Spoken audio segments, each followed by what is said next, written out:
Phil Curry from the Financial Review wrote this morning that yesterday was one of the worst days any government has had in recent memory. Well, the Minister for the Environment is trying to lift the bar, because not only did she potentially mislead this parliament once in this question time earlier this afternoon, but twice on two separate matters utterly central to her portfolio. And I think any casual observer of the environment and the climate change portfolios would understand that this minister, to say the least, has made a slow and inauspicious start to her portfolio. But this beggars belief, what she has done this afternoon, and her failure to come in and participate in this debate just compounds the insults to these portfolios and to our friends and neighbours in the Pacific Island region. We've only heard once or twice from this minister. She's done one interview in the several weeks she's had this portfolio, and it was a complete car crash. She described the IPCC report, one of the most serious reports published on climate change in recent years, as just the opinion of a number of scientists. When asked what policies she was putting in place to bring down carbon pollution, it was a whole list of things this government has tried to abolish: the CEFC, ARENA, the renewable energy target and building 1 billion trees. It's not entirely her fault, because this has been a government at least consistent in its denial of climate science and the need to take serious action on climate change. But today brings into question very clearly this minister's fitness to hold an office of Minister of the Crown. Last night, it is said by Senator Patrick Dodson, one of the most respected figures in the Australian community, that this minister, when informed that former President Tong from Kiribati was here in Australia again to talk about climate change, that this minister said, "I know why you're here. It is for the cash. For the Pacific, it's always about the cash. I have my chequebook here. How much do you want?"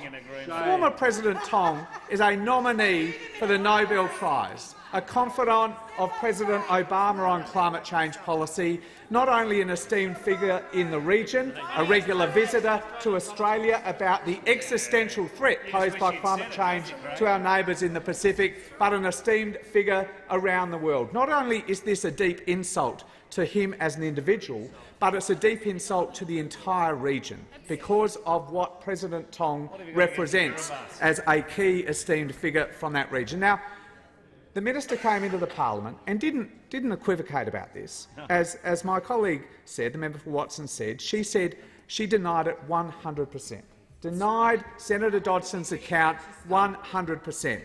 But since question time, another figure who was at the table and heard the conversation has backed in Senator Dodson's account 100%.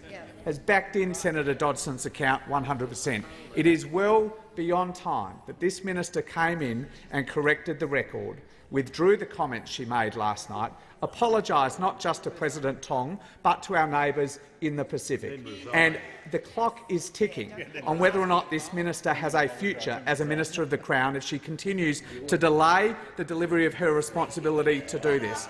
Now, this government has formed, unfortunately, on this question. This government has formed because we all remember the Minister for Home Affairs and his boom mic moment.